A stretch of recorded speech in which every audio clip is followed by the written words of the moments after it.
For months now, we've been working toward this moment. Countless conversations, late nights, whiteboards filled with ideas. It's been harder than we expected to keep this under wraps. There was pressure, speculation, people asking us, what's next?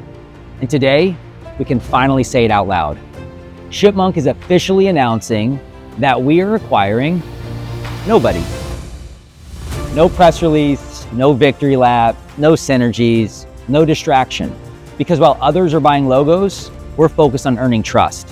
While others chase headlines, we're chasing uptime, accuracy, and speed.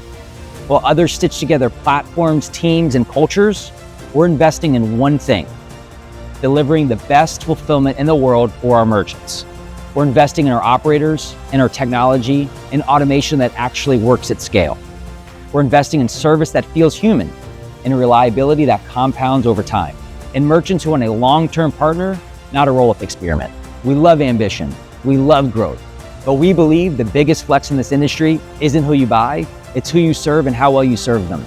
So no, we're not announcing an acquisition, we're announcing our commitment to focus, execution, and an obsession with getting better every single day.